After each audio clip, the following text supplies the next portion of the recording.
Cyber ठग को ही ठग लिया कानपुर के एक लड़के ने। ठग को ही ठगा और रो रो कर ऐसा नाटक किया, साइबर ठग ने ही रुपए ट्रांसफर कर दिए। और जब पता चला साइबर ठग को गिड़गिड़ाने लगा और पैसे लौटा दो ऐसा बोलने लगा।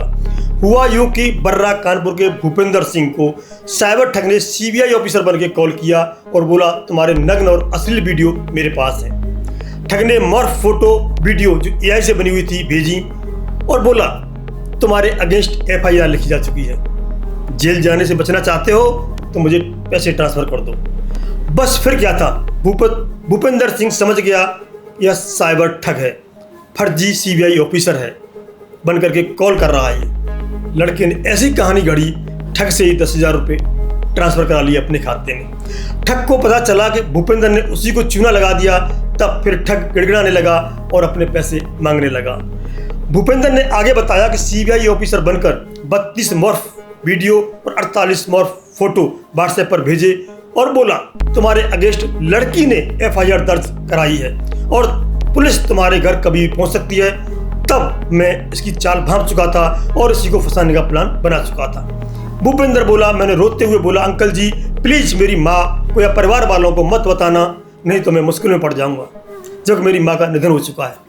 ठग बोला लेकिन एफआईआर लिखी जा चुकी है और पुलिस कभी भी तुम्हारे घर पहुंच सकती है, यह समाप्त करने के लिए कम से कम 16-17 हज़ार रुपये लगेंगे। अगले दिन 7 मार्च ठग को फिर कॉल आया और बोला कि मैं पैसे की व्यवस्था कर रहा हूं। मैं कहानी बनाई कि मैंने घर में सोने की चैन चुराई है, अपने दोस्त के पिता जो सुनार को बेच करके मैं 40,000 बिक जाएगी, आपको पैसे दे दूंगा। 8 मार्च को फिर कॉल आता है ठग का। मैंने बोला कि सुनार मुझे चैन नहीं दे रहा है, चैन के बदले 3,000 रुपये मांग रहा है, मैं एक स्टूडेंट हूँ, मेरे पास पैसे नहीं है, मेरी मदद कर दीजिए, मुझे आप 3,000 रुपये ट्रांसफ़र कर दीजिए। उसने मुझे 3,000 रुपये ट्रांसफ़र कर दिए। मैंने 500 रुपये और मांगे, वो भी उसने 500 रुपये ट्रांसफ़र कर दिए और चैन की फ़ोटो मैंने ठग को भेज दी। 9 मार्च को ठग का फिर कॉल आया, तब मैंने उसको दूसरी कहानी बताई। कहा कि सोने की चैन को सुनार ने अपने पास रख लिया है, बोला है कि तुम नाबालिग हो, अपने माता पिता को लेकर आओ तब मैं चैन लौटाऊंगा, तभी रुपये लौटाऊंगा। मैंने अपने दोस्त से बात कराई, दोस्त के कहने पर ठग ने 4,000 रुपये और ट्रांसफ़र कर दिए। सुनार बता करके दोस्त ने वो कहानी सुनाई। तब तक मैं ठग से 7,000 रुपये ले चुका था। 10 मार्च को ठग का फिर कॉल आता है। मैं गोल्ड चेन पर लोन लेने की कहानी रची और गोल्ड चेन पर लोन कंपनी गया और ठग की बात कराई, अपने दोस्त से करा दी कंपनी में बात करा करके। 1,10,000 के लोन की बात का भरोसा दिया उसको और प्रोसेसिंग फीस के लिए 3,000 रुपये की बताई।